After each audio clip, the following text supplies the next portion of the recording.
Life sometimes takes us to unexpected places, making us question our desires and decisions. A woman arrives in a foreign land, waiting for love, but instead, she finds loneliness, temptation, and unsettling truths. Stay with me till the end as we dive into this gripping, slow-burning tale. The sun blazes over the French Riviera, painting the sky in warm hues of gold and crimson. Merle steps into a world she thought she understood, but soon realizes she is an outsider. She arrives at the grand summer villa, expecting the embrace of her lover, Romuald, but he is nowhere to be found. Instead, she meets his children, Felix and Emma, their eyes carrying the weight of unanswered questions. The silence in the house is thick, stretching across long hallways and open sea-facing terraces. Felix, just 16, looks at her with something more than contempt, curiosity, defiance, maybe even something darker. Emma, on the verge of adolescence, clings to her childhood, but the presence of another woman unsettles her. Merle tries to assert herself, but this is not her home, and the walls seem to whisper that truth to her. Each morning, she watches the waves crash against the cliffs, feeling the weight of Romuald's absence pressing against her heart. She attempts to bond with the children, but Felix is indifferent, and Emma is distant. Days pass in quiet tension, filled with unread books, unanswered calls, and uncertain gazes.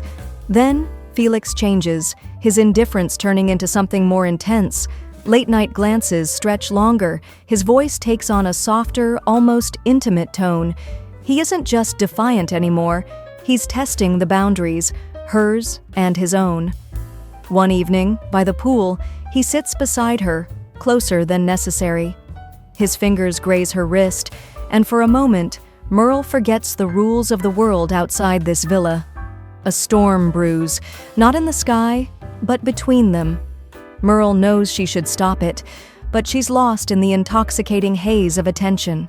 Felix, barely a man, speaks with confidence that shouldn't belong to his years. A single word from her could end this, yet she remains silent. She tells herself it's harmless, that it's nothing but fleeting curiosity, but the air between them thickens, every accidental touch charged with unspoken tension. The villa, once a place of serenity, feels like a labyrinth with no exit. Emma watches, sensing something, though she doesn't understand it yet. Merle's sleepless nights grow longer, haunted by thoughts she doesn't dare voice. She walks through the house at night, staring at Romuald's empty chair, questioning her choices. The neighbors glance at her with knowing looks, as if they can read the turmoil inside her. The village streets offer no escape, just murmured conversations and polite nods. She finds solace in the sea, allowing the cold waves to swallow her thoughts, if only for a moment. But Felix finds her there too, standing at a distance, watching. His presence is inescapable, his gaze burning holes through her restraint. She reminds herself that he is just a boy, but the line between innocence and experience is dangerously thin. Then comes Emma's birthday, a day meant for celebration, yet thick with unease. The villa fills with unfamiliar faces, laughter echoing through the grand halls. Merle watches from the shadows, an outsider in every sense. Felix drinks too much, his confidence turning reckless, his words sharp. He corners her in the dimly lit corridor, his breath heavy with the scent of youth and rebellion. "Do you even know why you're here?" he whispers, his lips too close to hers. Her pulse races. The answer should be simple, but nothing about this summer is simple. She pulls away, reality crashing in. This is a mistake, one she can't afford to make. The party noise fades as she escapes to her room, her heart pounding. Romuald finally calls, his voice distant, unaware of the chaos he left behind. Merle knows she must leave, but something keeps her rooted in place. Felix's words linger in her mind, his presence imprinted in her thoughts. She gathers her belongings, making the decision she should have made days ago. The villa, once enchanting, now feels like a cage, a place where lines blurred too easily. She walks past Felix one last time, their eyes meeting, filled with everything left unsaid. Emma watches too, her innocence intact, but her perception forever altered. The summer ends, leaving behind echoes of what could have been and what never should have been.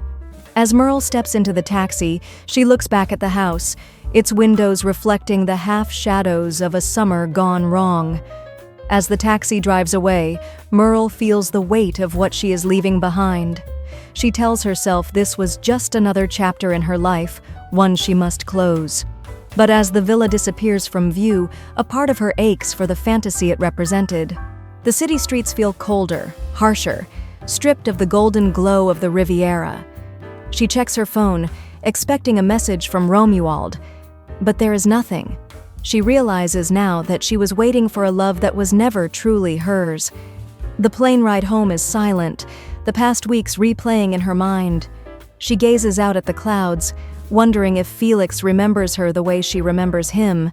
Maybe this is how all summer affairs end, abruptly, without closure. Everyday Objects is a story of longing, forbidden emotions, and the painful beauty of fleeting moments. Like, share, and subscribe for more movie recommendations.